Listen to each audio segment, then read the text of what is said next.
Hi all, welcome to Footy Arena. Brazilian super താരമായ Neymar Junior തൻ്റെ ജന്മനാട്ടിലേക്ക് മടങ്ങിയെത്തുകയാണ്. ഇനി മുതൽ തൻ്റെ പഴയ ക്ലബ്ബായ സാന്റോസിന് വേണ്ടിയാണ് നെയ്മർ കളിക്കുക. അൽ ഹിലാലുമായുള്ള കോൺട്രാക്റ്റ് ടെർമിനേറ്റ് ചെയ്ത് കഴിഞ്ഞിട്ടുണ്ട്.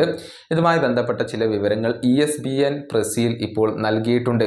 അതായത് നെയ്മർ ജൂനിയർ 5-6 മാസത്തേക്കുള്ള ഒരു കോൺട്രാക്റ്റിലാണ് ഒപ്പുവെക്കുന്നത്. അതായത് സാന്റോസുമായി ഒരു 5 മാസത്തെ കോൺട്രാക്റ്റിലാണ് അദ്ദേഹം ഒപ്പുവെക്കുക എന്ന് പറയുമ്പോൾ അത് ജൂൺ മാസം വരെയുള്ള ഒരു കോൺട്രാക്റ്റ് ആയിരിക്കും. ഒരുപക്ഷെ അത് ജൂലൈ മാസം വരെയുള്ള ഒരു കോൺട്രാക്റ്റ് ആവാനും സാധ്യതയുണ്ട്. അതിനുശേഷം നെയ്മർക്ക് ചില പ്ലാനുകൾ കൂടി ഉണ്ട്. അതായത് നെയ്മർ യൂറോപ്പിലേക്കുള്ള ഒരു മടങ്ങിവരവ് അവിടെ പരിഗണിച്ചേക്കാം എന്നാണ് ESPN ബ്രസീൽ ഇപ്പോൾ റിപ്പോർട്ട് ചെയ്തിട്ടുള്ളത്.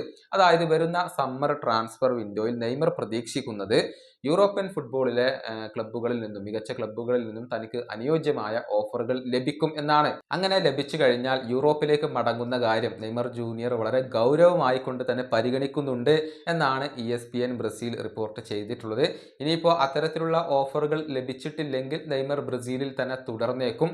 അതായത് സാന്റോസുമായി കോൺട്രാക്റ്റ് പുതുക്കാനുള്ള ഒരു ഓപ്ഷൻ നെയ്മർക്ക് അവിടെ അവൈലബിൾ ആയിരിക്കും. അത് അദ്ദേഹം ഉപയോഗപ്പെടുത്തും എന്നുള്ളതാണ്. 2026 വേൾഡ് കപ്പ് വരെയുള്ള ഒരു കോൺട്രാക്റ്റ് എക്സ്റ്റൻഷൻ നെയ്മർക്ക് അവിടെ ലഭ്യമായിരിക്കും എന്നുള്ളതാണ്. പക്ഷെ അതിനു മുൻപ് യൂറോപ്പിലേക്ക് മടങ്ങിയെത്താൻ നെയ്മർക്ക് ആഗ്രഹമുണ്ട്. അനുയോജ്യമായ ഓഫറുകൾ ലഭിച്ചു കഴിഞ്ഞാൽ നെയ്മർ അത് പരിഗണിക്കും എന്ന് തന്നെയാണ് ഇപ്പോൾ അറിയാൻ സാധിക്കുന്നത്. ഈ വീഡിയോയുടെ അവസാനിപ്പിക്കുന്നു. അടുത്ത വീഡിയോയുമായി വീണ്ടും കാണാം.